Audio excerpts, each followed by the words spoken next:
तो चलो स्टार्ट करते हैं आज का क्लास। ठीक है, आज हम लोग पढ़ने वाले हैं क्या, हाइपरबोला। ऑलराइट, हम लोग लास्ट क्लास पढ़ चुके हैं एलिप्स, क्योंकि हम लोग एलिप्स पढ़ चुके हैं तो भी हाइपरबोला जो है हमारे लिए बहुत ज्यादा प्रॉब्लम नहीं होगा। बस शुरू से थोड़ा उसका टर्म जो है वो टर्म सब हम लोग जान लेते हैं। वो सब जानने का बाद क्या होता है, एलिप्स जब उसका क्वेश्चन करने लगेंगे समझ जाएंगे टॉपिक, तो उसके बाद उसका ऊपर जो क्वेश्चन करेंगे वो काफी आसान रहेगा, क्योंकि एलिप्स जैसा ही है। ठीक है, तो हाइपरबोला की जो डेफिनेशन है वो डेफिनेशन का अगर हम बात करें तो क्या बोल रहा है कि the locus of a point which moves in a plane such that the ratio of its distance from a fixed point जो कि फोकस बोलते हैं and from a fixed straight line जो कि डायरेक्ट्रिक्स बोलते हैं इज ऑलवेज कांस्टेंट, और उस रेशियो जो होता है उसका वैल्यू जो होता है वो 1 से क्या होता है, ज्यादा होता है। ठीक है, तो उसको हम लोग बोलते हैं क्या, हाइपरबोला। ऑलराइट, उस कांस्टेंट रेशियो को हम लोग एसेंट्रिसिटी बोलते हैं। अगर हमारा फिक्स्ड पॉइंट होता है जिसका कोऑर्डिनेट hk है और फिक्स्ड लाइन का इक्वेशन है जो डायरेक्ट्रिक्स होता है ax + by + c = 0 है। ओके, तो एसेंट्रिसिटी E है, ऑब्वियसली E का वैल्यू जो है 1 से ज्यादा है, तो it is greater than 1। In that case अगर E का वैल्यू 1 से ज्यादा है तो इन दैट केस जो इसका इक्वेशन होने वाला है वो इक्वेशन होगा क्या, x - h का whole square plus y - k का होल स्क्वायर। ओके ना, x - h का whole square plus y - k का whole square is equal to e square into this much, and why it is so, let us see। Okay, मान लेते हैं ये हमारा fixed point हो गया। ऑलराइट, ये हमारा हो गया फिक्स्ड पॉइंट और ये हो गया हमारा फिक्स्ड लाइन। ये फिक्स्ड पॉइंट हो गया और ये हमारा क्या, फिक्स्ड लाइन हो गया। ठीक है, तो इन दैट केस क्या होगा, ये पॉइंट हो गया, ये लाइन हो गया, तो हम अगर एक पॉइंट लेंगे यहाँ पे तो इसे इसका डिस्टेंस और इसका डिस्टेंस, इसे इसका डिस्टेंस और इसका डिस्टेंस जो होता है वो रेशियो अगर हम निकालेंगे तो वो डिस्टेंस जो भी निकलेगा, ठीक है, वो डिस्टेंस जो भी निकलेगा दैट इज कांस्टेंट हो जाएगा। ओके, कांस्टेंट हो जाएगा। जैसे मान लेते ये डिस्टेंस 1.5 है और ये डिस्टेंस 1 है, तो ये हो गया 1.5 और 1, तो उस हिसाब से क्या हो जाएगा इसका सॉरी, इसका वैल्यू जो है वो 1.5 रह गया। अब नेक्स्ट ये इस जगह में जाएगा कि उसका वैल्यू हमेशा 1.5 ही होते रहेगा।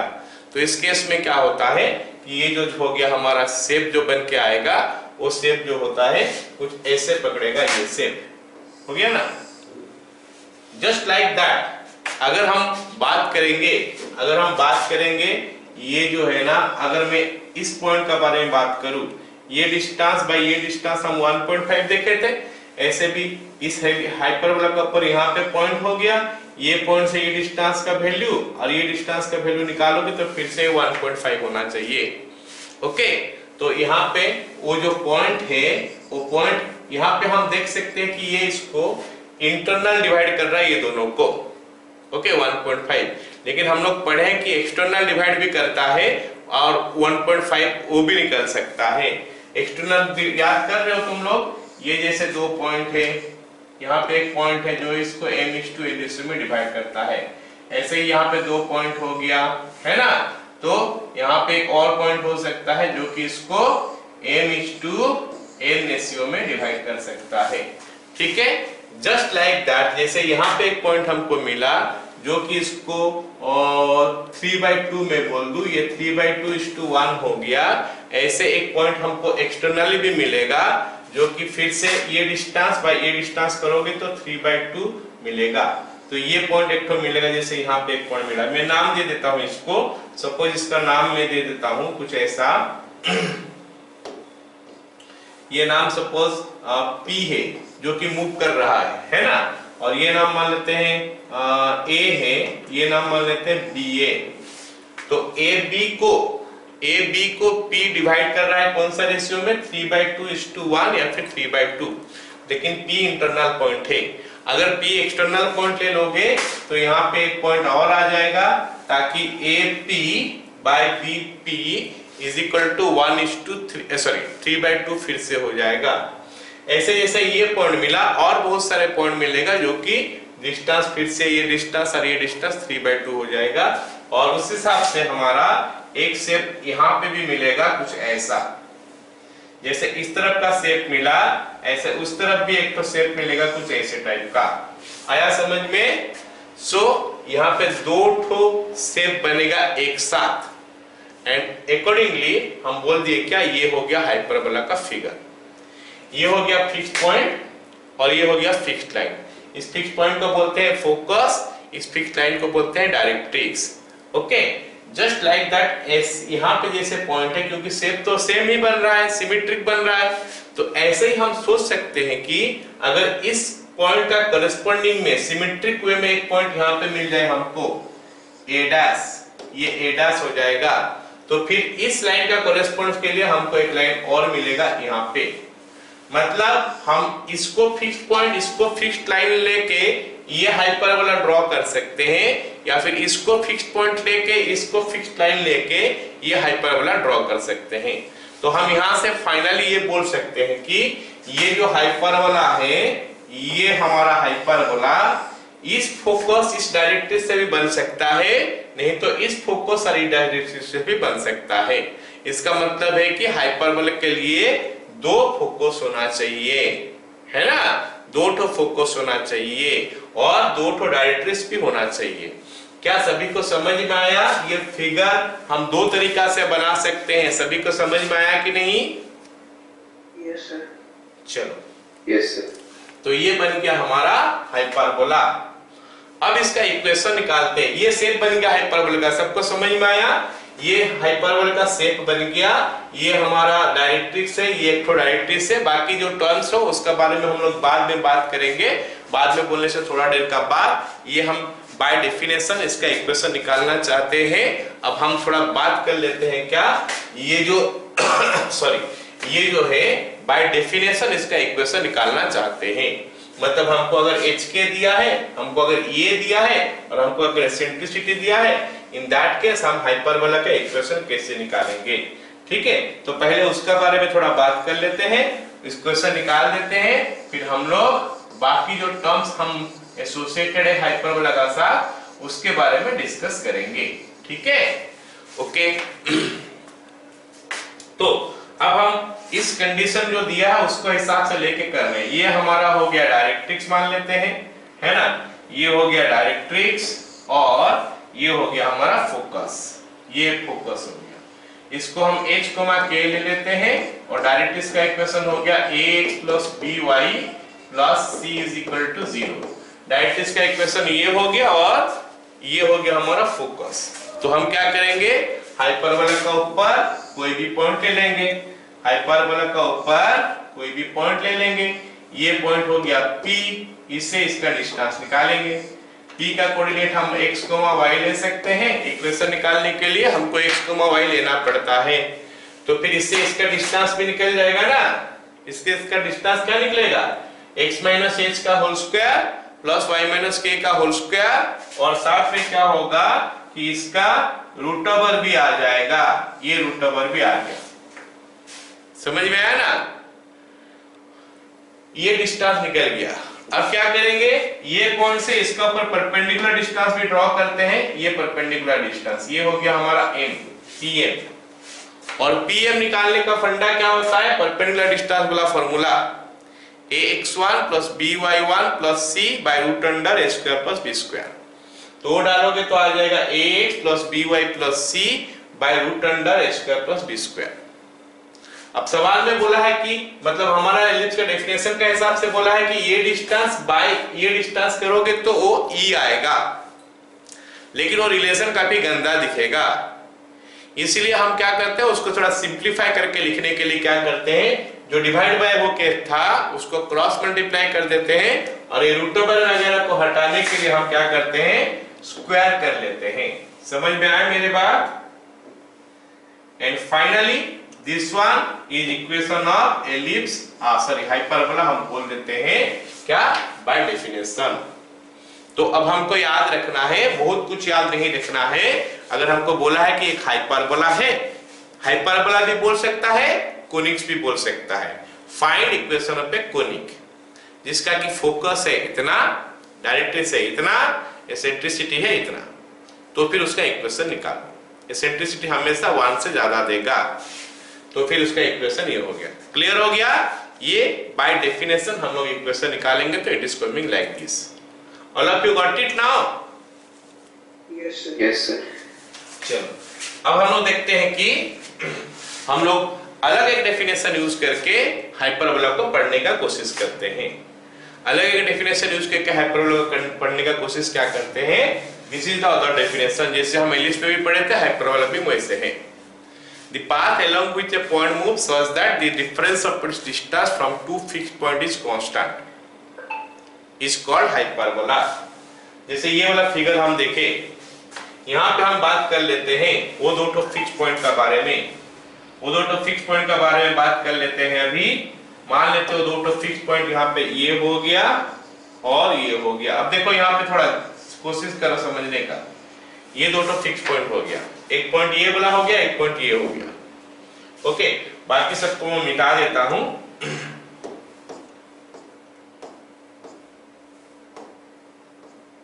ओके, ये हो गया हमारा, ठीक है।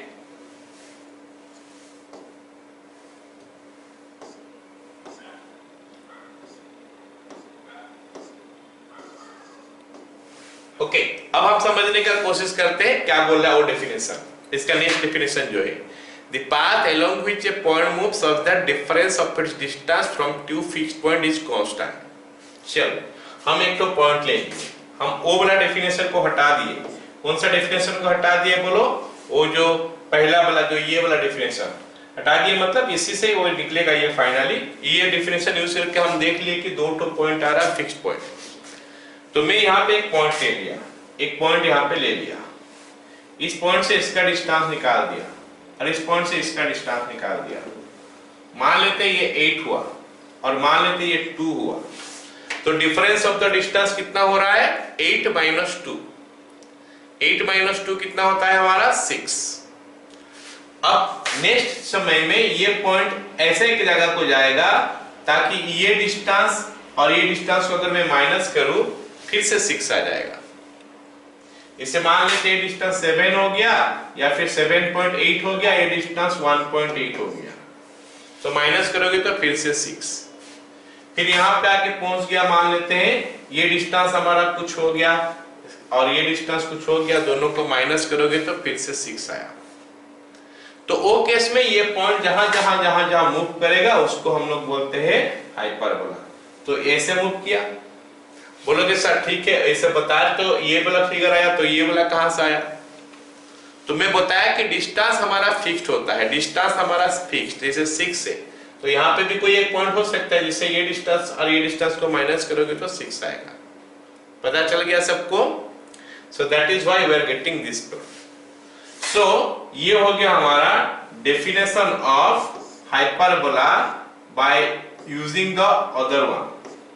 अदर ये करके हम हाइपरबोला को देख सकते हैं कुछ ऐसा, ठीक है। अब चलो इसमें जितना सारे टर्म्स है वो टर्म्स सब जानने का कोशिश करते हैं, क्या क्या टर्म्स इसमें है।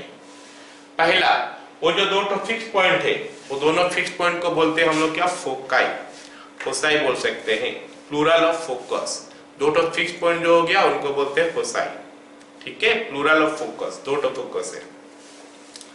फिर जब वो दोनों को ज्वाइन करेंगे एक लाइन मिलेगा, उस लाइन को बोलते हैं ट्रांसवर्स एक्सिस।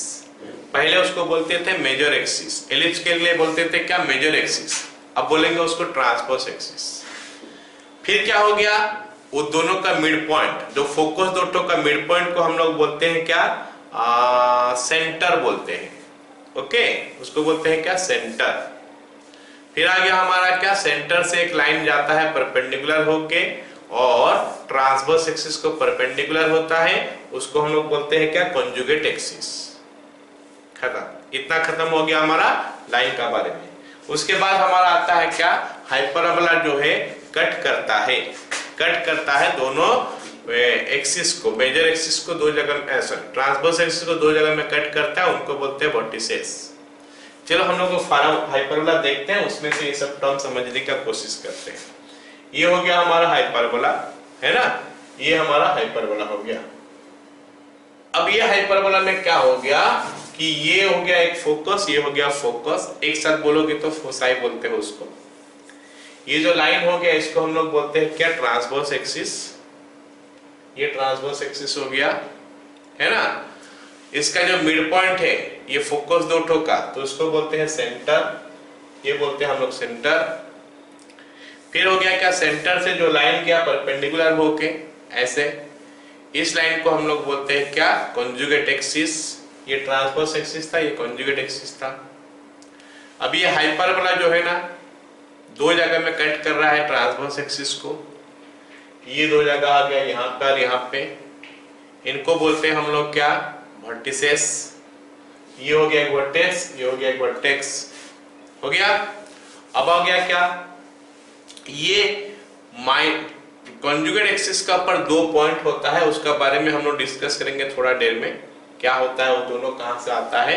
तो उनको बोलते हैं क्या, क्या सिमेट्रिक पॉइंट अबाउट क्या, ट्रांसवर्स एक्सिस। ये दोनों का जो लेंथ होता है, ये डिस्टेंस जो होता है, इसको हम लोग बोलते हैं क्या, लेंथ ऑफ कॉन्जुगेट एक्सिस, और इसको हम लोग बोलते हैं length of transverse axis. Okay, इतना तक सबको समझ में आ गया। और हम लोग अगर बात करेंगे तो हमारे पास दो ठो डायरेक्ट्रिक्स आएगा। एक डायरेक्ट्रिक्स हमारा कुछ यहाँ पे आ सकता है, ये एक डायरेक्ट्रिक्स हो गया, पास रहेगा इसका, किसका पास रहेगा, वर्टेक्स का पास ही रहेगा। और ये डायरेक्ट्रिक्स एक तो इधर आता है, दो डायरेक्ट्रिक्स यहाँ पे आ गया, ये दो डायरेक्ट्रिक्स बन गया, ठीक है। और बाकी एजिम्पटोट का बारे में हम लोग बाद में बात करेंगे। इतना तक समझ में आ गया सबको? Yes sir.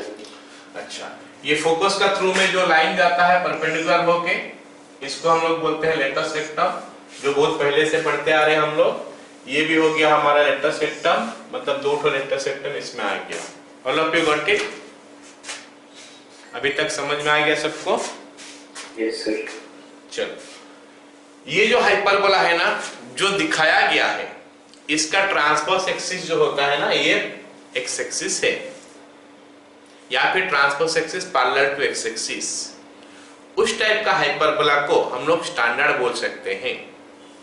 लेकिन हर हाइपरबोला ऐसे होगा जरूरी नहीं है, हो सकता है हमारा क्या बोलते हैं उसको, ये जो एक्सिस है ट्रांसवर्स एक्सिस ऐसा हो, तो अगर ट्रांसवर्स एक्सिस ऐसा होगा तो हाइपरबोला हमारा ऐसा होगा। तो इस टाइप का हाइपरबोला जो है ना, इनको हम स्टैंडर्ड पैराबोला नहीं बोल सकते। और इनका इक्वेशन जो हम निकालेंगे हमेशा डेफिनेशन यूज करके निकालेंगे, क्योंकि इसके लिए कोई अलग इक्वेशन नहीं बना सकते हम। इसका इक्वेशन निकालने के लिए हमको डेफिनेशन का यूज करना पड़ेगा। क्या सभी को समझ में आ गया अभी? Yes sir. तो जैसे एलिस पे हम लोग पढ़ रहे थे, इक्वेशन ऑफ एलिस निकालने के लिए पहले हम सोचते थे कि भाई इसको हम कैसे निकालें, स्टैंडर्ड में निकाले या फिर डेफिनेशन में निकाले। यहाँ पे भी बात एग्जैक्टली वही हो रहा है, स्टैंडर्ड में निकाले या फिर डेफिनेशन में। डेफिनेशन के लिए फोकस, डायरेक्ट्रिक्स और एसेंट्रिसिटी देना चाहिए, और इस टाइप का हाइपरबोला का जो इक्वेशन निकालेंगे वो डेफिनेशन से ही निकल सकता है और किसी उपाय में नहीं निकलेगा। लेकिन इसका इक्वेशन जो होता है डेफिनेशन से भी हम निकाल सकते हैं, और क्या उसके लिए स्टैंडर्ड एक फॉर्मूला है, स्टैंडर्ड इक्वेशन है, उसका यूज हम कर सकते हैं। ओके, चलो इतना आ गया, खत्म। आगे देखते हैं। अब हम लोग पढ़ते हैं अभी equation and coordinate in a standard hyperbola. मैं स्टैंडर्ड हाइपरबोला के बारे में बता दिया तुम लोगों को, क्या होता है स्टैंडर्ड हाइपरबोला। तो अब वो स्टैंडर्ड हाइपरबोला का हम देखते हैं कि उसका इक्वेशन क्या होता है और उसका क्या बोलते हैं उसको, कोऑर्डिनेट सिस्टम क्या होता है। वो काफी सारे सेम रहेगा, पूरा डिट्टो टू डिट्टो रहेगा, जैसा हमारा एलिस में हम लोग पढ़े थे ना, पूरा ऐसे ही रहेगा। तो बहुत ज्यादा दिक्कत नहीं होना चाहिए। चलो हम पहले इसका डायग्राम बना लेते हैं। क्या बोल रहा है कि सेंटर 0 0 है, ट्रांसवर्स एक्सिस एक्स एक्सिस से, तो उस टाइप का हाइपरबोला ना कुछ ऐसा होगा। मैं ड्रॉ कर रहा हूं इसका फिगर, थोड़ा देख लो क्या फिगर है। ये हो गया,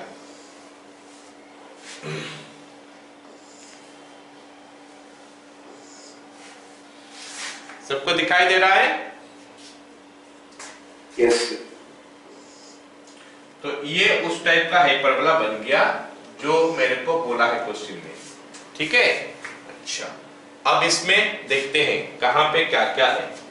ये हमारा हो गया एक तो फोकस और ये हमारा हो गया एक फोकस, दो फोकस हो गया, ठीक है, ये दो फोकस हो गया।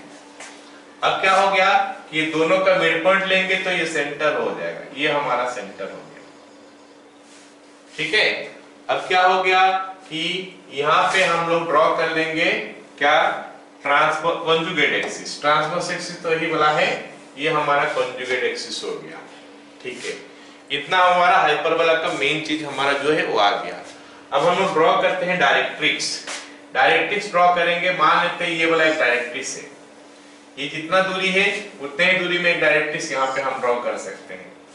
ये दो डायरेक्ट्रिक्स हो गया, सबको समझ में आ गया। अब हम लेटर सेक्टम ड्रॉ करते हैं। अब हम लेटर सेक्टम ड्रॉ करते हैं। एक लेटर सेक्टम यहाँ पे आ रहा है, ये एक लेटर सेक्टम है, और एक लेटर सेक्टम हमारा यहाँ पे आ सकता है, ये लेटर सेक्टम है। फिगर लेटर सेक्टम पूरा सिमेट्रिक, सारे चीज पूरा सिमेट्रिक होगा। ये अलग बात है कि मैं हाथ में ड्रॉ कर रहा हूँ, पूरा सिमेट्रिक ना दिखाई दे तो भी फील कर लेना कि ये जो डिस्टेंस है, ये इसका वाई जो है पूरा इसी का साथ मैच कर रहा है। जितना ये नीचे है, ऐसे ये ऊपर जितना है वो भी ऊपर उतना ही है। ये डिस्टेंस जितना है ये डिस्टेंस उतना ही है, ये डिस्टेंस जितना है ये डिस्टेंस भी उतना ही है। ये सब चीज पूरा सिमेट्रिक रहता है। क्लियर?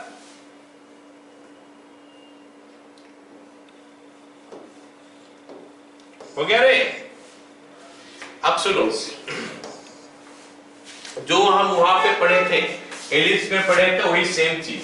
सेंटर और फोकस ये दोनों में डिस्टेंस AE होता है, ये हॉरिजॉन्टल के लिए AE होता है। तो यहां से यहां तक AE, यहां से यहां तक AE। सेंटर वर्टेक्स में डिस्टेंस A होता है, यहाँ पे भी A है। और सेंटर और माइनर एक्सिस में जो माइनर एक्सिस था, अभी हमारा कॉन्जुगेट एक्सिस है, तो उसमें हमारा जो लेंथ होता है 2b होता है, यहाँ पे भी 2b होगा, तो ऊपर b नीचे b होगा। सेंटर और डायरेक्ट्रिक्स में डिस्टेंस होता है A/E, यहाँ पे भी A/E होगा, सारे चीज सेम होगा। कोऑर्डिनेट्स यहाँ पे जो लिखा था एलिप्स के लिए पूरा डिट्टो टू डिट्टो आएगा। चलो हम स्टार्ट करते हैं। कहां से स्टार्ट करेंगे बोलो तो? सेंटर से। सेंटर हमारा है क्या? 0 0। इसका सेंटर जो है ना वो हम लिख लेते हैं 0 0 है, तो यहाँ पे भी लिख लेते हैं, साथ में यहाँ पे भी लिख लेते हैं भी। सेंटर हो गया हमारा 0 0। ओके, उसके बाद लिखते हैं फोकस। फोकस क्या होता है हमारा? AE,0 होता है ना, यहाँ पे भी AE,0 होगा एक ठो, दूसरा हो गया -AE,0, तो दो ठो फोकस हो गया। ये राइट हैंड साइड वाला हो गया हमारा AE,0 और लेफ्ट हैंड साइड वाला हो गया -AE,0। ओके, फिर आगे देखो क्या है? वर्टेक्स, वर्टिसेस लिखते हैं। वर्टिसेस हमारा क्या हो जाएगा बताओ? +-A,0। ये राइट हैंड साइड वाला हो जाएगा क्या? A,0, और लेफ्ट हैंड साइड वाला हो जाएगा -A,0। ये A,0 हो गया, ये हमारा -A,0 हो गया, ठीक है। तो यहाँ पे ये लाइन में जो था सारे हमारा खत्म हो चुका है। अभी हम ट्रांसवर्स एक्सिस में आ जाते हैं। एक पॉइंट ऊपर में आता है 0,B, सेम डिस्टेंस में एक पॉइंट नीचे में आएगा, इसको बोलते हैं हम 0,-B। ओके, अच्छा, और क्या होता है बताओ? डायरेक्ट्रिक्स है। डायरेक्ट्रिक्स का इक्वेशन क्या होता है? x = A/3, वहां पे भी था, यहाँ पे भी है। x = -A/B इधर वाला हो गया। जो एलिप्स में था पूरा डिट्टो का डिट्टो चल रहा है, कुछ भी चेंज नहीं हो रहा है। ओके, खाली इक्वेशन में थोड़ा चेंज होगा जो लिखा हुआ है। ये वाला पॉइंट का कोऑर्डिनेट AE,B²/A था, एलिप्स में देख लेना पूरा डिट्टो ही था। नीचे वाला AE, -B²/A, तो ये हमारा क्या हो गया? एंड पॉइंट्स ऑफ लेटर सेक्टम का राइट हैंड साइड वाला के लिए बात कर रहे हैं। लेफ्ट हैंड साइड वाला का अगर बात करेंगे तो -AE, B²/A, और नीचे वाला -AE, -B²/A। क्लियर? ये सब कोऑर्डिनेट समझ में आ गया सबको? Yes sir. हाँ, एलिप्स जैसा पूरा डिट्टो है, सारे का सारा एलिप्स जैसा है। खाली दो चीज इस पे चेंज होगा, मैं बताऊंगा। पहला चीज इक्वेशन चेंज होगा। एलिस का इक्वेशन होता था x square by a square plus y square by b square equal to 1। इसका इक्वेशन होता है x square by a square minus y square by b square equal to 1। Okay, और ellipse का जो eccentricity होता था ना, हम लोग पढ़ रहे थे कि e square is equal to 1 minus b square by a square, वो हम पढ़ रहे थे। अब क्या हो जाएगा 1 plus b square by a square, ये चेंजेस आएगा वो हाइपरबोला में, सॉरी एलिस और हाइपरबोला में। e square is equal to 1 plus b square by a square. Okay, ये समझ में आ गया सबको? Yes sir. तो मतलब जो जानने वाला चीज है वो क्या है? सबसे पहले जानने वाला चीज है क्या कि ये हाइपरबोला के बारे में फील करना है कि हाँ ये हाइपरबोला जो है ये ऐसे है, लेफ्ट राइट ओपन है, ट्रांसवर्स एक्सिस एक्स एक्सिस है, सेंटर ओरिजिन है। तो फिर क्या जानना है हमको? इसका इक्वेशन क्या है? x square by a square minus y square by b square is equal to 1, ये होता है इसका इक्वेशन। और क्या जानना है? इसका डिफरेंट प्लेसेस जो होता है उनका कोऑर्डिनेट्स क्या होता है। ये सारे कोऑर्डिनेट्स हो गया इसका, क्लियर? और हाँ, एसेंट्रिसिटी के बारे में जानना है, e square is equal to 1 plus b square by a square. Okay, अच्छा, यहाँ पे जो ट्रांसवर्स एक्सिस होता है, ट्रांसवर्स एक्सिस का लेंथ होता है 2a और कॉन्जुगेट एक्सिस का लेंथ होता है 2b। तो इसको हम चाहेंगे तो ऐसा भी लिख सकते हैं, e स्क्वायर को 1 plus transverse axis by conjugate axis का स्क्वायर, क्योंकि ट्रांसवर्स एक्सिस क्या होता है 2b, कॉन्जुगेट एक्सिस क्या होता है 2a, 2b, अरे उल्टा लिख दिया मैं, ऊपर कॉन्जुगेट नीचे ट्रांसवर्स, मतलब ऊपर में छोटा वाला आएगा नीचे बड़ा वाला आएगा। ऊपर हो गया हमारा कॉन्जुगेट, नीचे हो गया हमारा ट्रांसवर्स एक्सिस का whole square root over, so that is e। अगर e स्क्वायर होता तो ये रूट ओवर नहीं होता, e है तो रूट ओवर लेना पड़ेगा, ठीक है? तो ये हमारा स्टैंडर्ड एलिस का मैं बात कर रहा हूं, जिसका कि सेंटर 0 0 है, ट्रांसवर्स एक्सिस हमारा x एक्सिस है, और अगर ट्रांसवर्स एक्सिस y एक्सिस है तो o केस में क्या होगा? जरा ध्यान से सुनो मेरे बात। ट्रांसवर्स एक्सिस अगर y एक्सिस है तो o केस में क्या होगा?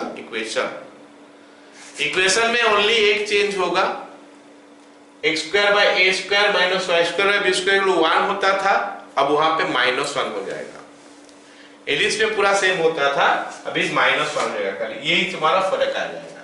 x square by a square minus y square by b square equal to -1, ये चेंज होगा। चलो उस टाइप का हाइपरबोला बना के देखते हैं कि क्या क्या होगा इसमें, ठीक है? और क्या क्या इसमें आएगा देखते हैं। उस प्रकार का हाइपरबोला बनाते हैं, ये बन गया उस टाइप का हाइपरबोला।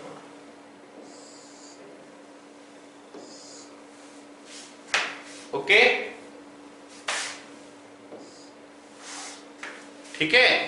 अच्छा, यहाँ पे हम ज्वाइन कर लेते हैं। ये हमारा लेटर सेक्टम हो गया, अलग कलर में बनाता हूं। ये हमारा लेटर सेक्टम हो गया एक ठो, नीचे में एक लेटर सेक्टम हो जाएगा।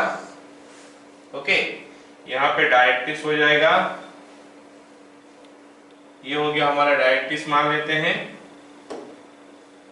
ये एक डायरेक्ट्रिक्स हो गया, एक डायरेक्ट्रिक्स यहाँ पे हो गया, और हमारा हो जाएगा और एक ठो क्या, कॉन्जुगेट एक्सिस।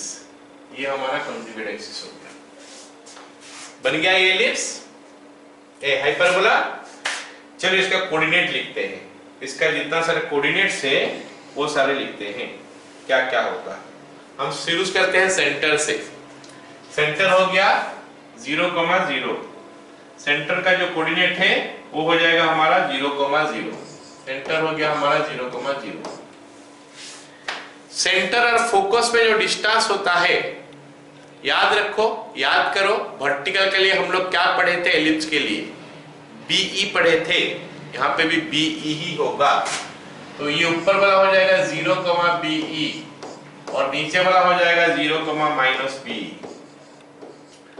अब हम लोग पढ़े थे और क्या, ये लाइन में और क्या है, ये वर्टेक्स है, एक वर्टेक्स यहाँ पे है, वो डिस्टेंस B होता था तो यहाँ पे भी B ही होगा। ऊपर वाला 0, B, नीचे वाला 0, -B। और क्या हो गया, डायरेक्ट्रिक्स, इसमें A/E था, इसमें B/E होगा, तो ऊपर वाला डायरेक्ट्रिक्स हो जाएगा y B/E और नीचे वाला हो जाएगा y -B/E। सबको समझ रहे हो?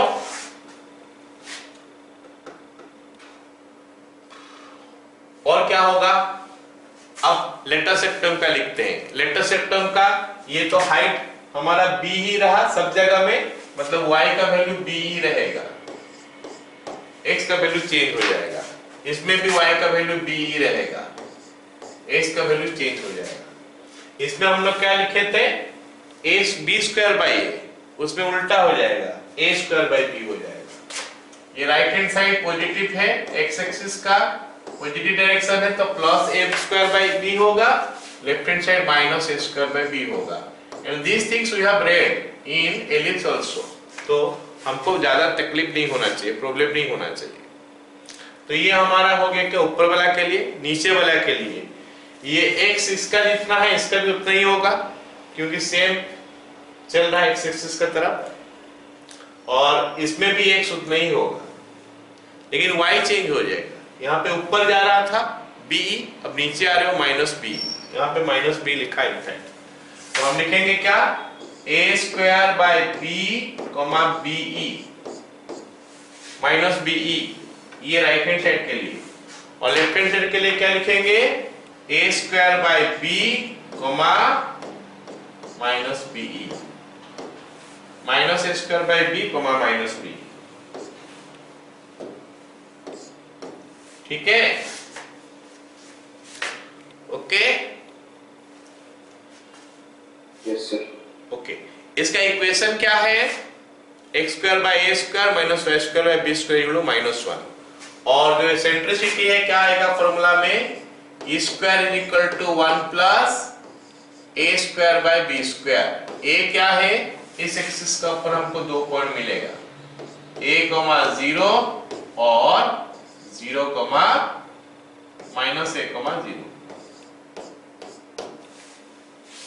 ओके, ये हो गया हमारा एसेंट्रिसिटी, और E का वैल्यू निकालोगे तो it will B √a² + b²/b²।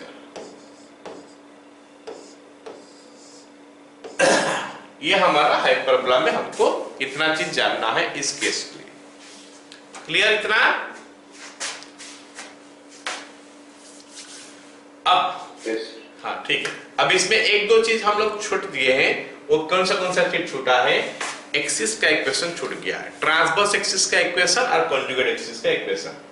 Transverse axis अगर हम इसमें बात करेंगे, एक्स एक्सिस है और एक्स एक्सिस का इक्वेशन क्या होता है, y = 0, मतलब ट्रांसवर्स एक्सिस का इक्वेशन y = 0 है, और कॉन्जुगेट एक्सिस कौन सा है, y एक्सिस का इक्वेशन होता है x = 0।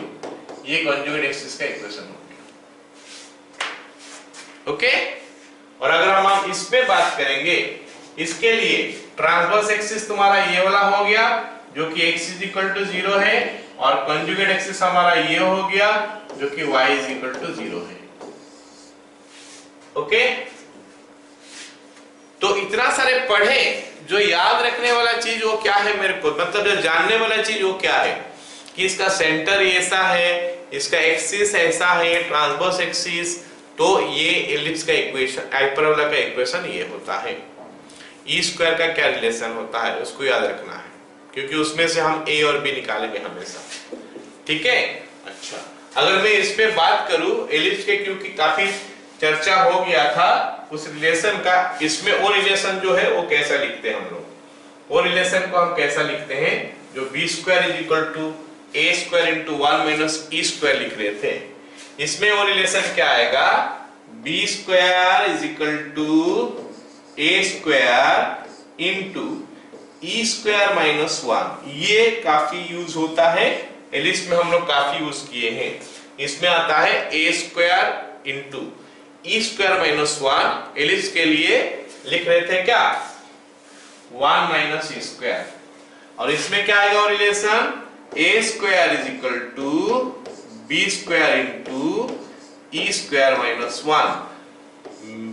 बहुत ही बार हम लोग इसको यूज करेंगे। सभी को समझ में आएगा यहां तक? Yes sir.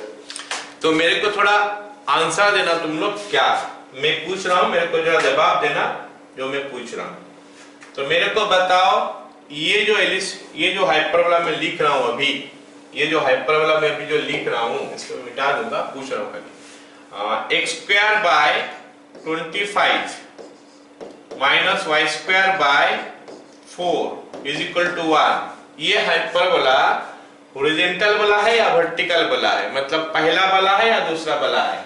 ये पहला वाला मैं बोल रहा हूं, ये दूसरा वाला मैं बोल रहा हूं। हॉरिजॉन्टल है, हॉरिजॉन्टल है। तो हम लोग क्या चीज देख के बोले हॉरिजॉन्टल है? यहाँ पे दोनों में तो x square by a square minus y square by b square होता है, लेकिन एक में प्लस 1 होता है, एक में माइनस 1 होता है। जहां पे प्लस 1 देखोगे वहां पे क्या लिखोगे हॉरिजॉन्टल, जहां पे माइनस 1 देखोगे वहां पे लिखोगे वर्टिकल। लेकिन कभी कभी हमको चकमा दे देता है क्वेश्चन में, क्या बोलता है कि इस टाइप का जो इक्वेशन है ना उसको कभी कभी ऐसा भी लिख सकता है। क्या बोलो? कुछ इस टाइप का, माइनस दोनों तरफ से कॉमन ले लेता है, minus x square by a square plus y square by b square is equal to 1। मतलब कभी कभी जो हमारा वर्टिकल होता है उसका इक्वेशन ऐसा लिखता है। मेरे को लगता है तुम लोग को ये चीज का ऊपर ध्यान देना पड़ेगा कि जब हम लोग 1 देखेंगे राइट हैंड साइड में, लेफ्ट हैंड साइड में भी थोड़ा हम लोग चेक कर लेंगे क्या ये x square by a square minus y square by b square लिखा हुआ है या फिर y square by a square minus x square by b square लिखा, sorry minus x square by a square plus y square by b square लिखा है। कभी कभी ऐसे कर देता है। अगर मैं ऐसे पूछ लूं तुम लोगों को कि बताओ भाई y square by 4 minus x square by 9 is equal to 1, ये कौन सा हाइपरबोला है, हॉरिजॉन्टल या वर्टिकल? ये वर्टिकल है। ऑल्दो राइट हैंड साइड में 1 है बट लेफ्ट हैंड साइड में एक्स स्क्वायर के साथ माइनस है, वाई स्क्वायर के साथ प्लस है। जबकि एक्स स्क्वायर के साथ प्लस होना चाहिए, वाई स्क्वायर के साथ माइनस होना चाहिए वो केस में। सभी को समझ में आ गया ये वाला पॉइंट? Yes sir. अच्छा, अब मेरे बात सुनो, हम बात करेंगे अभी कॉन्जुगेट हाइपरबोला के बारे में। कॉन्जुगेट हाइपरबोलाज, तो किसको बोलेंगे कॉन्जुगेट हाइपरबोलाज? तो अगर हमारे पास ऐसे दो हाइपरबोला है तो इनको बोलेंगे कॉन्जुगेट हाइपरबोलाज। ये हाइपरबोला और ये हाइपरबोला दिखाई दे रहा है तुम लोगों को? X square by a square minus y square by b square is equal to 1, ये एक हाइपरबोला हो गया। और एक हाइपरबोला हो गया क्या, x square by a square minus y square by b square is equal to -1। ये दो हाइपरबोला जो होता है they are called conjugate of each other. इसका कॉन्जुगेट ये है, इसका कॉन्जुगेट ये है। ये हाइपरबोला होगा तो ये उसका कॉन्जुगेट हाइपरबोला हो जाएगा, अगर ये हाइपरबोला होगा तो ये हाइपरबोला उसका कॉन्जुगेट हो जाएगा। जरा दोनों हाइपरबोला कैसे दिखता है बता पाओगे? पहला हाइपरबोला कैसे दिखता है?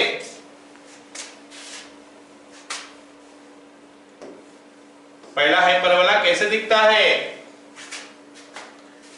ये जो हम लिख रहे हैं ये हाइपरबोला कैसे दिखता है बताओ मेरे को?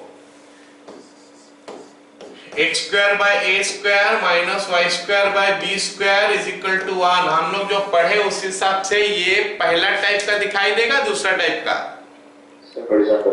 हॉरिजॉन्टल टाइप का दिखाई देगा, मतलब ये हाइपरबोला ऐसा दिखाई देगा। और जब हम लिखेंगे x square by a square minus y square by b square is equal to -1, ये कैसे दिखाई देगा? कुछ इस टाइप का दिखाई देगा। समझ में आया कि नहीं? इस केस में ये दो हाइपरबोला को हम कंजुगेट बोलते हैं, ये दो हाइपरबोला को हम कंजुगेट बोलते हैं।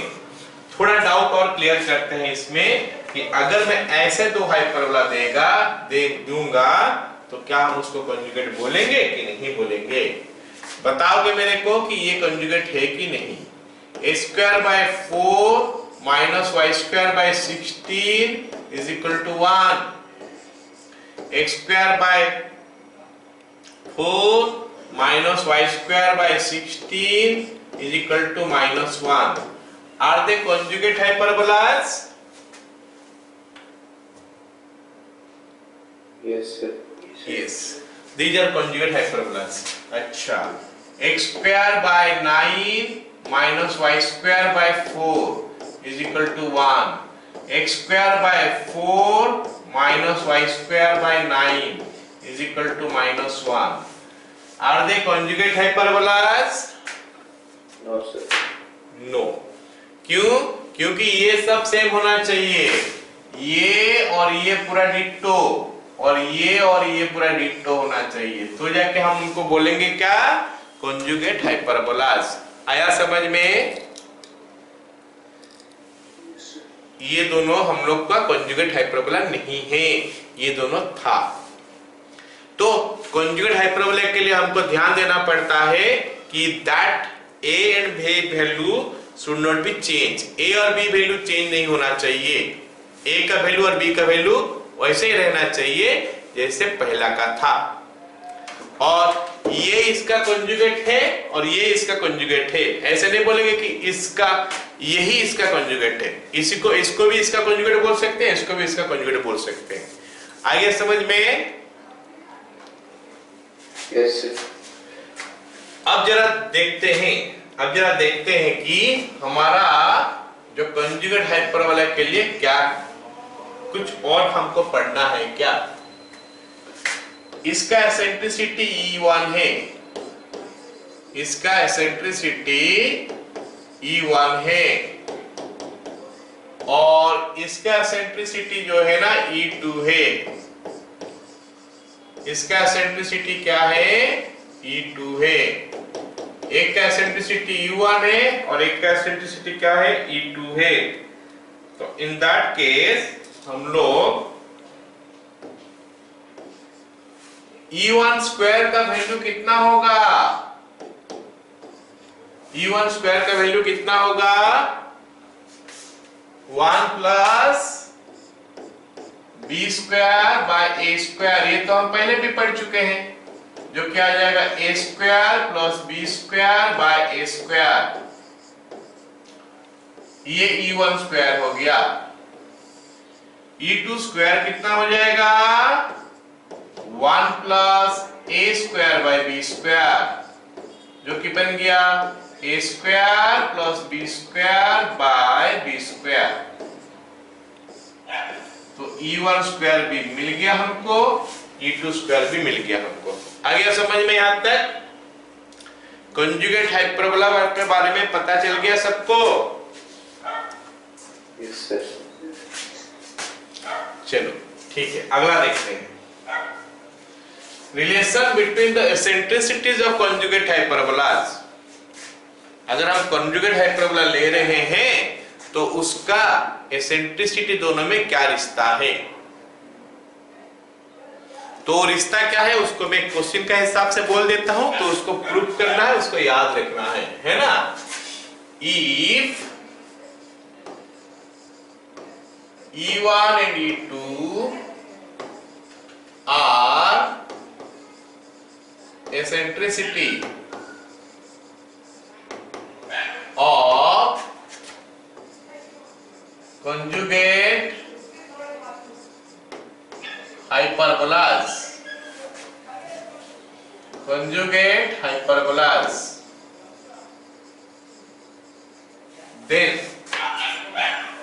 then prove that 1/E1² plus 1/E2² = 1। इसको थोड़ा अलग वे में भी रिप्रेजेंट किया जाता है। e1 to the power -2 plus e2 to the power -2 is equal to 1. Although both are same, दोनों सेम है, लेकिन ऐसे भी हम लिखते हैं। आया समझ में?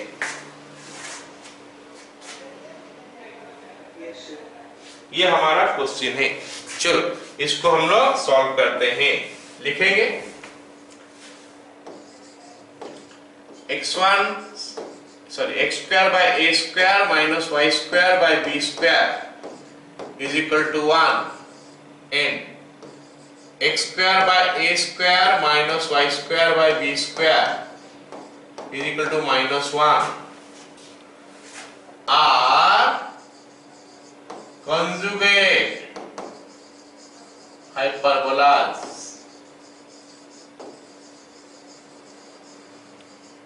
with eccentricity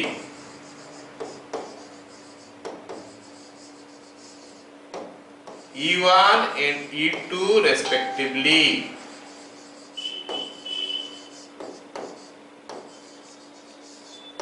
E1 and E2 respectively. ये हो गया हमारा conjugate hyperbolas का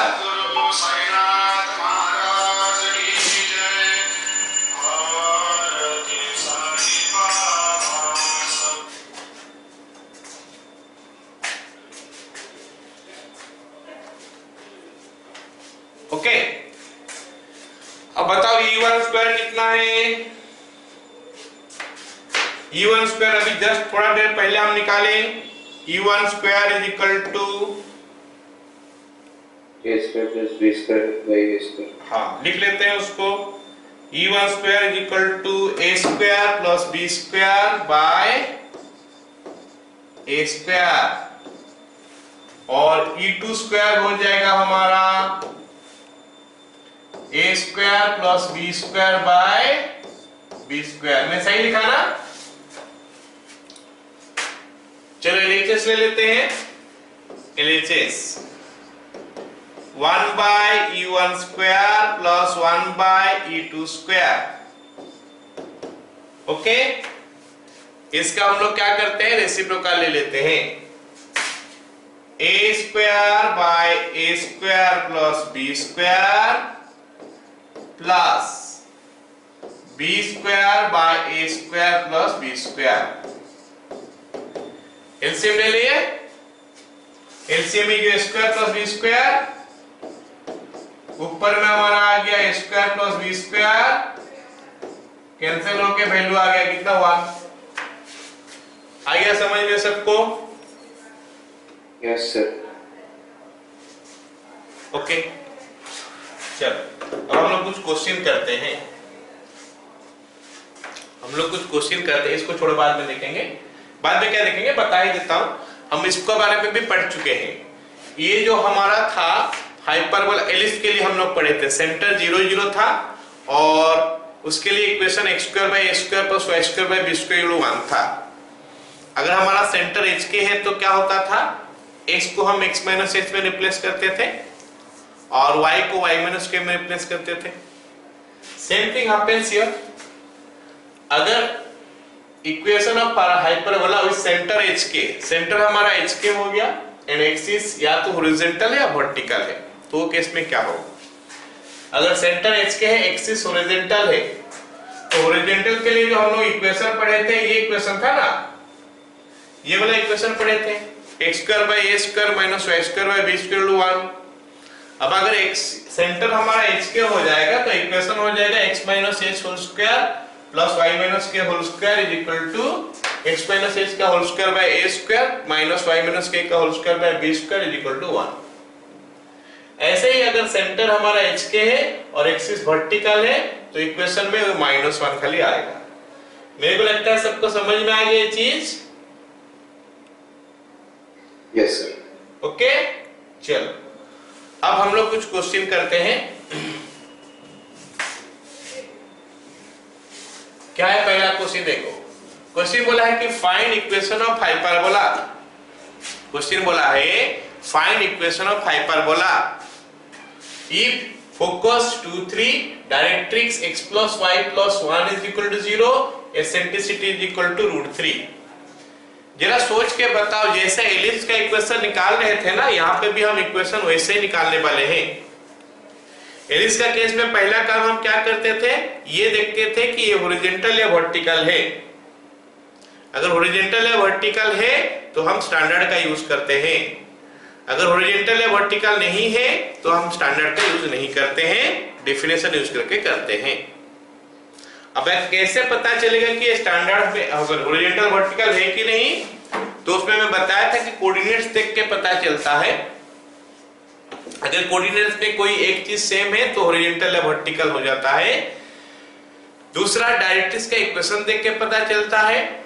अगर डायरेक्ट्रिक्स का equation x is equal to constant है या फिर y is equal to constant है तो फिर ये हॉरिजॉन्टल या वर्टिकल लाइन है। इसका मतलब है कि इक्वेशन भी हाइपरबोला भी, उसका भी ट्रांसवर्स एक्सिस जो होता है या तो हॉरिजॉन्टल या फिर वर्टिकल होगा, ऐसा होता है ना। तो अब हम लोग बात करते हैं फिर क्या होगा इस केस में। इसका देखो जो दिया है, मैं फिर से लिख दे रहा हूं क्या दिया है। फोकस का वैल्यू जो दिया है, इसका फोकस का वैल्यू दिया है 2,3 और इसका डायरेक्ट्रिक्स का इक्वेशन दिया है। डायरेक्ट्रिक्स हो गया हमारा x plus y plus 1 is equal to 0 और एसेंट्रिसिटी is equal to √3। ये हमको दिया है और बोला है कि इसका इक्वेशन निकालो। जरा डायरेक्ट्रिक्स देख के बताओ क्या ये हॉरिजॉन्टल वर्टिकल है क्या? ऑफ कोर्स नॉट, क्योंकि हॉरिजॉन्टल वर्टिकल डायरेक्ट्रिक्स कैसे बताता है, अगर x is equal to constant होगा या फिर y is equal to constant होगा। क्योंकि ये नहीं है, इसका मतलब है कि स्टैंडर्ड एलिप्स तो हाइपरबोला तो नहीं है। तो फिर हम इस पे क्या करेंगे, बाय डेफिनेशन यूज करेंगे। और डेफिनेशन में हमको बोलता है कि एसेंट्रिसिटी देना चाहिए, फोकस देना चाहिए, डायरेक्ट्रिक्स देना चाहिए, यहाँ पे सारी चीज है। तो फिर हमको इक्वेशन निकालने के लिए कौन सा फॉर्मूला का इस्तेमाल करना पड़ेगा, ये फॉर्मूला। ओके, डेफिनेशन का हिसाब से जो फॉर्मूला था x minus h whole square plus y minus k whole square is equal to e square into ax plus by plus c divided by a square plus b square का root over. चलो अब ये question को करते हैं। फिर क्या देता है, क्या लिखा है, अच्छा, एक therefore equation is x minus h whole square plus y minus k whole square is equal to e square, e हो गया हमारा √3 होल स्क्वायर। तो मेरे को जरा बताओ कि h का जगह में k का जगह में क्या पुट करें हम लोग, x minus 2 plus y minus 3, हाँ, होल स्क्वायर। ठीक है, √3 का होल स्क्वायर हो गया, e स्क्वायर हो गया। उसके बाद क्या हो गया, ax plus by plus c, जो कि यहाँ पे x प्लस y प्लस 1 दिया है, x plus y plus 1 divided by नीचे हमको बोल रहा है क्या, a square plus b square. अब a क्या हो गया, x के साथ जो होता है वो a है, होल स्क्वायर मतलब 1 प्लस by, y के साथ जो होता है उसका होल स्क्वायर, y के साथ 1 है यहाँ पे, उसका होल स्क्वायर भी 1 आ गया। ओके, इसका रूट ओवर भी दिया है, साथ में पूरा का स्क्वायर भी करने के लिए बोला है। क्या सभी को समझ में आया ये वाला लाइन? yes sir, इसका आगे और हमारा हाइपरबोला नहीं है, इसका आगे अलजेब्रा है, तो इसको खाली सिंपलीफाई करना होता है। इंप्लाइज ये नीचे √2 हो गया, √2 का स्क्वायर 2 हो गया, 2 को क्रॉस करके ले जाते हैं इधर। Then whatever left let us right, x square plus 4 minus 4x plus y square plus 9 minus 6y is equal to right hand side 3 into इसका होल स्क्वायर करते हैं, x square plus y square plus 1 plus a square plus b square plus c square करने के बाद 2ab आता है, 2ab बोलने से 2xy आ गया प्लस 2bc मतलब 2y प्लस 2ca मतलब 2x। चलो इसको आगे सिंप्लीफाई करते हैं। This is 2x square plus 2y square minus 8x minus 12y और क्या है 4 और 9 मिलने से 13 होता है plus 26 is equal to 3x square plus 3y square plus 6xy plus 6x plus 6y plus 3। Okay, आगे एक साइड लेके आ जाते हैं सारे को, इसको उधर लेते हैं ना, क्योंकि 3x स्क्वायर है बड़ा है ये, तो नहीं तो इधर लाओगे तो माइनस हो जाएगा, मतलब नेगेटिव में आएगा। तो ये 2x स्क्वायर उधर जाने से 3x square minus 2x square हो गया हमारा x स्क्वायर, फिर 2y स्क्वायर हो गया, ये वहां पे y स्क्वायर हो गया, 3y स्क्वायर है प्लस y स्क्वायर हो गया, फिर हम xy वाला देखते हैं प्लस 6xy, उसके बाद x वाला देखते हैं माइनस 8x इधर है उधर जाएगा प्लस 6x होके चले जाएगा, मतलब प्लस 14x, y इधर माइनस 12y है उधर जाएगा प्लस होगा plus 18y minus 23 is equal to 0। Clear इतना? Yes. आ गया समझ में सबको? Yes, sir. चलो फिर अगला क्वेश्चन देखते हैं। अगला क्वेश्चन क्या बोला है? Find equation of the hyperbola. Question बोला है कि find equation of hyperbola if Kosai हो गया हमारा प्लस माइनस 0, कोसाई हमारा जो दिया है वो हो गया हमारा प्लस माइनस 5,0 ये दिया है, और बोला है कि लेंथ ऑफ ट्रांसवर्स एक्सिस, क्या बोला है? लेंथ ऑफ ट्रांसवर्स एक्सिस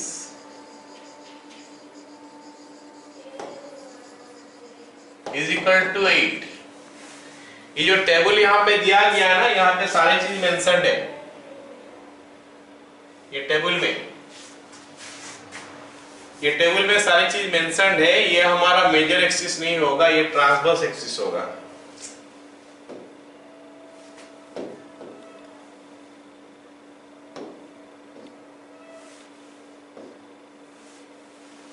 ये हमारा मेजर के जगह पे क्या होगा? ट्रांसवर्स। This is transverse. और ये माइनर के जगह में क्या होगा? कंजुगेट।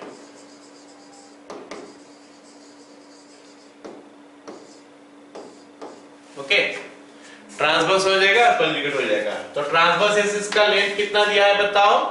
2a दिया है ना? ट्रांसवर्स का लेंथ दिया है 2a और 2b। अच्छा, तो दो ठो दिया है, 2a भी दिया है 2b दिया है। तो हम पता कैसे करें कि वो 2a है या 2b है? तो फिर हमको देखना पड़ेगा कि हॉरिजॉन्टल वाला है या वर्टिकल वाला है ना? हमको पता करना पड़ेगा कि हॉरिजॉन्टल वाला है या वर्टिकल है। अगर हॉरिजॉन्टल है तो हम 2a लिखेंगे, वर्टिकल है तो 2b लिखेंगे। तो क्या कैसे पता करें हॉरिजॉन्टल या वर्टिकल है? तो इसका फोकस को अलग अलग कर देता हूं। फोकस को अगर अलग अलग कर देंगे तो हो जाएगा 50 एक आ गया और माइनस 50 एक आ गया। जरा बता फोकस में सेम क्या है, हॉरिजॉन्टल या वर्टिकल है? उसको पता करने के लिए सेम कौन सा है देखना पड़ता है, एक्स या वाई। इसमें सेम कौन सा है? Y coordinate. तो ये हॉरिजॉन्टल हुआ या वर्टिकल हुआ? हॉरिजॉन्टल हुआ। तो हॉरिजॉन्टल हुआ मतलब लेंथ ऑफ ट्रांसवर्स एक्सिस क्या हो गया? 2a। ओके ना? तो लेंथ ऑफ ट्रांसवर्स एक्सिस हमारा 2a। 2a का वैल्यू हमको दे दिया 8, a का वैल्यू दे दिया है 4। अच्छा, और इस समय हमारा जो होता है हमको पता चल गया क्योंकि हॉरिजॉन्टल है तो फिर हमको स्टैंडर्ड का फॉर्म में जाना पड़ेगा। स्टैंडर्ड फॉर्म का जाने के लिए हम एलिस पे क्या बोले थे निकालने के लिए? पहला काम क्या था? सेंटर खोजना, उसके बाद a और b खोजना। तो यहाँ पे दिखाई दे रहा है कि a का वैल्यू निकल गया तो हम निकाल दिया, अलग बात है, बट a और b वैल्यू खोजना हमारा एम होता है। सेंटर के बाद सेंटर कैसे मिलता है? फोकस का मिड पॉइंट मिलता है। यहाँ पे फोकस जो देख रहे हैं, मिड पॉइंट हम देख रहे हैं कि 0 0 हो रहा है। ओके, सेंटर 0 0 हो गया। अच्छा, सेंटर 0 0 होते ही हमको पता चलता है कि उसका फोसाई जो होता है प्लस माइनस ए ही होता है। इसका मतलब क्या हो गया, ए का वैल्यू 5 है। Also a is equal to 5। पता चला या नहीं पता चला, बताओ। Yes, sir. Yes, sir. देख सकते हो, ये केस में हम लोग देखे थे कि इसका जो फोसाई है, सेंटर 0 0 है तो फोसाई एक तो ए 0 होता है, एक तो माइनस ए 0 होता है। तो हम लोग प्लस माइनस ए 0 लिखे थे, है ना। तो ये पता चल गया कि ए का वैल्यू हमारा है कितना, 5। उसमें से ए का वैल्यू पता है 4, तो it will be 4e is equal to 5। तो e का वैल्यू हो गया हमारा 5/4। e का वैल्यू हो गया 5/4। ऑल्दो e का वैल्यू जरूरत नहीं था, हम यहीं से निकाल सकते थे। इंप्लाइज a का वैल्यू अगर दे दिया है, चलो ऐसे निकाल दिए तो ऐसे निकालते और क्या, b square is equal to a square into e square minus 1, है ना। b square is equal to a square into e square minus 1। a square का वैल्यू हो गया हमारा 16, e स्क्वायर का वैल्यू हो गया हमारा 25/16 माइनस 1। तो ये बन गया हमारा 25 minus 16 is equal to 9। Clear.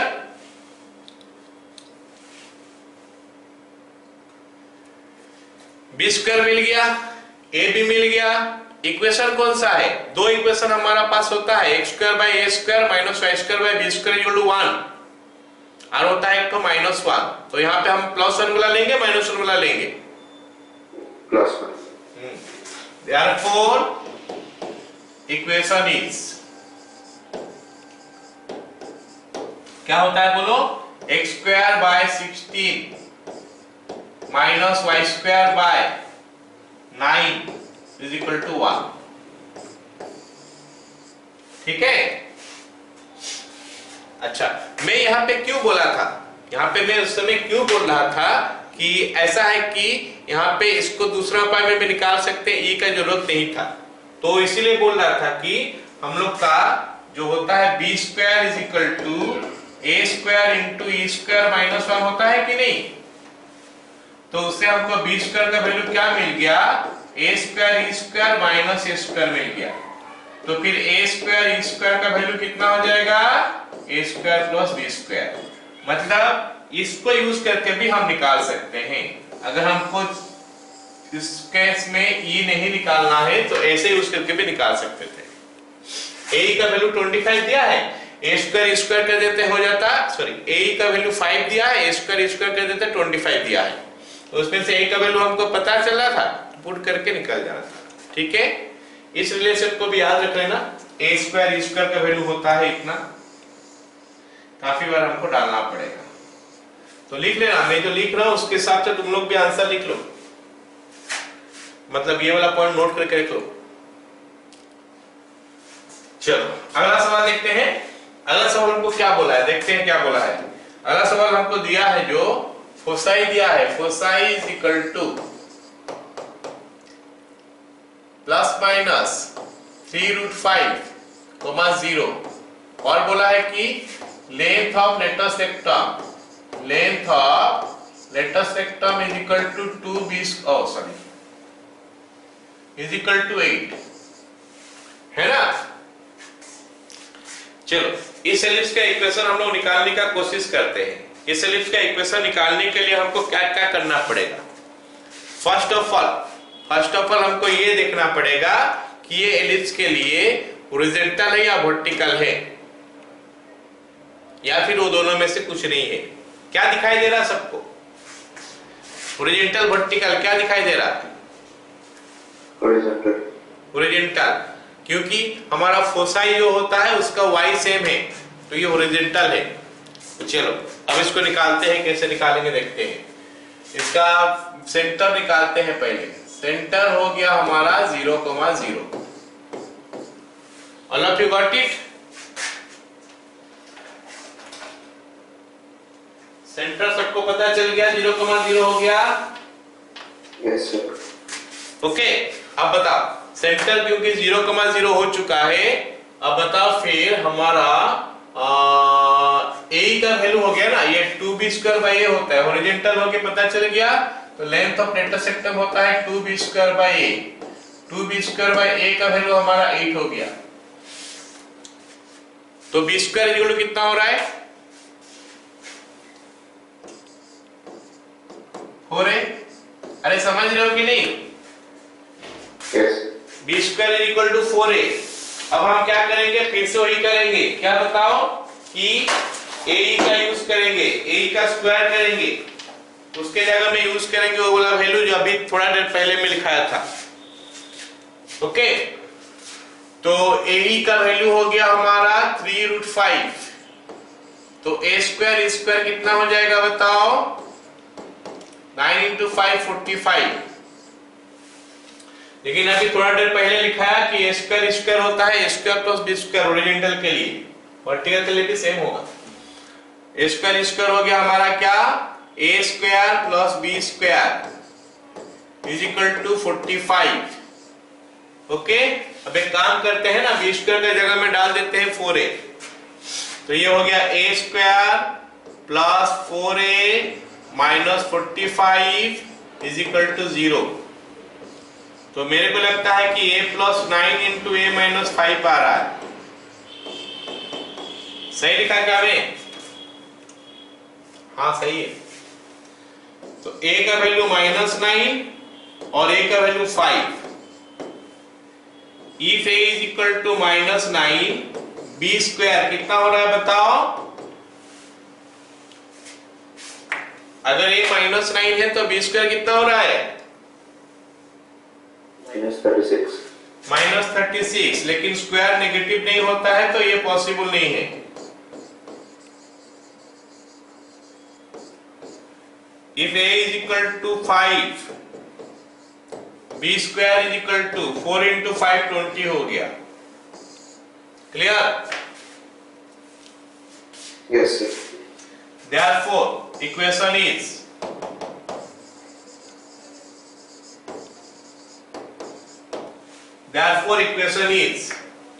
x² by a², मतलब x² / 25 - y² by b² 16 नहीं 20 = 1। क्या ये क्वेश्चन का आंसर सभी को समझ में आ गया? Yes. अगला सवाल देखते हैं। दिया क्या है, यहाँ पे भी हमको फोसाई दिया है, फोसाई = ±3,0। क्या इससे हम सेंटर निकाल सकते हैं जैसे दो क्वेश्चन में निकाले? 0,0, तो ये हो गया हमारा 0,0 हो गया हमारा सेंटर। और साथ में हम क्या निकाल सकते हैं, a का वैल्यू निकाल सकते हैं, a का वैल्यू हो गया हमारा 3। फोसाई से हमको इतने सारे इंफॉर्मेशन पता चल गया कि इसका सेंटर का वैल्यू जो है वो 0,0 है, और साथ में a का वैल्यू जो है हमारा कितना है, 3 हो गया। और दिया है क्या, इक्वेशन ऑफ डायरेक्ट्रिक्स, डायरेक्ट्रिसेस होना चाहिए। इक्वेशन ऑफ डायरेक्ट्रिक्स हमको जो सवाल में दिया है वो है x = ±2। ये हॉरिजॉन्टल है, पता चल रहा है। तो हॉरिजॉन्टल का अगर हम डायरेक्ट्रिक्स का इक्वेशन देखेंगे तो ±a/e है, ±a/e होता है।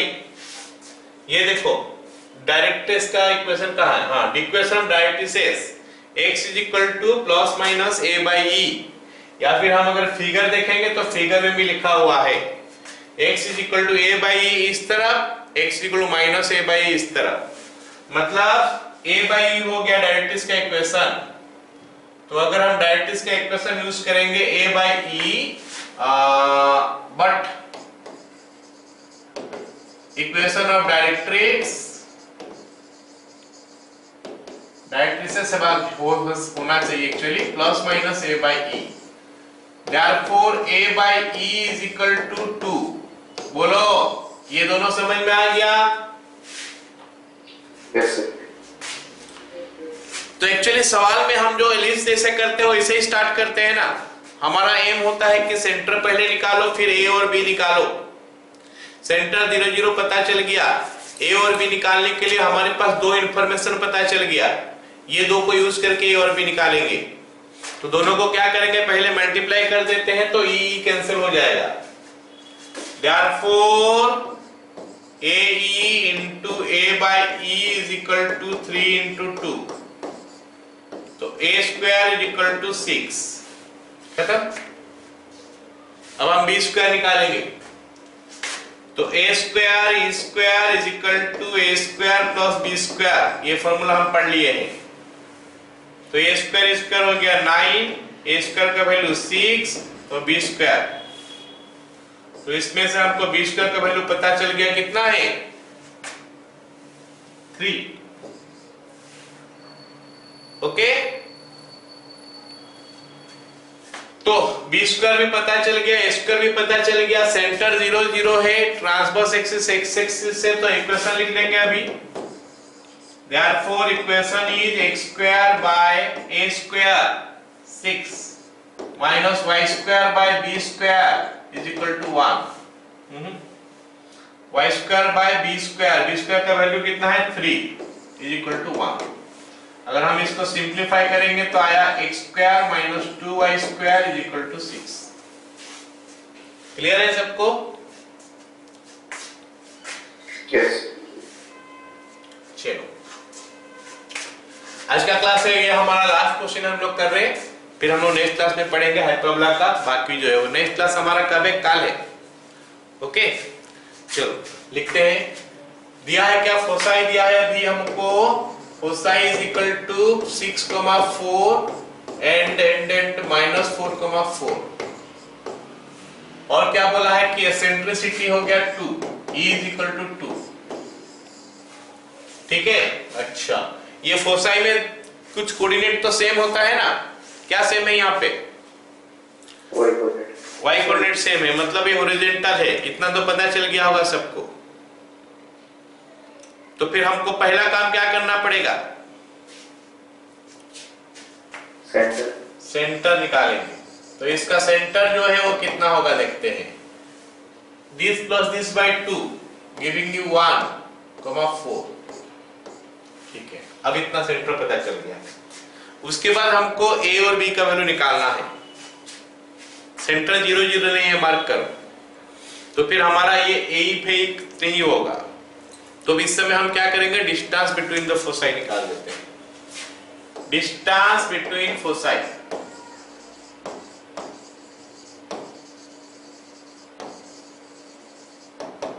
टू ए होता है। अब वो यहाँ पे मैं देख रहा हूं क्या, ये दोनों में डिस्टेंस निकालूंगा, तो आया कितना 6 प्लस 4 का होल स्क्वायर प्लस 4 माइनस 4 का होल स्क्वायर रूट ओवर। तो 2a is equal to 10, a is equal to 5। उसमें से e का वैल्यू दे दिया मेरे को 2, तो a into 2 is equal to 5। तो a का वैल्यू हो गया 5/2। क्या सभी को पता चला a का वैल्यू? अब हम यूज करते हैं b square is equal to a square into e square minus 1। a square is equal to 25/4। देखो ये कितना इंपॉर्टेंट टूल है, ये कितना इंपॉर्टेंट फॉर्मूला है, हर जगह में यूज होता है। एलिस में हर क्वेश्चन में, मोस्ट ऑफ द क्वेश्चन हम किए, इसमें भी काफी सारे क्वेश्चन हम लोग कर रहे हैं। तो ये काफी इंपॉर्टेंट फॉर्मूला है। इनटू ई स्क्वायर माइनस 1, 4 माइनस 1। सही लिख रहा हूं ना मैं? नो सर, क्या गलत लिखा? 2.5 का स्क्वायर ना, 2.5 का स्क्वायर, 2.5 5/2 नहीं होता है क्या? 5/2 ही तो 2.5 होता है ना। हाँ 5/2 का स्क्वायर 25/4, 2.5 का स्क्वायर करने से अच्छा है 5/2 का स्क्वायर करो, है ना। तो हो गया इतना, इज इक्वल टू कितना है 25 इंटू दिस 75/4। और कुछ गलती तो नहीं किया ना मैं, पक्का? Therefore equation is x square by a square, a square मतलब कितना हो गया 25/4, 25/4 plus y square by b square, sorry minus y square by b square 75/4 is equal to 1, ठीक है। This implies 4x square by 25 minus 4y square by 75 is equal to 1, या फिर final line ऐसे लिख सकते हैं 12x square minus 4y square is equal to 75. Done? Okay? Yes sir. ठीक है, तो फिर आज हम लोग इतना ही पढ़ते हैं। नेक्स्ट क्लास में हम लोग हाइपरबोला का बाकी जो बचा उसको खत्म करेंगे, राइट।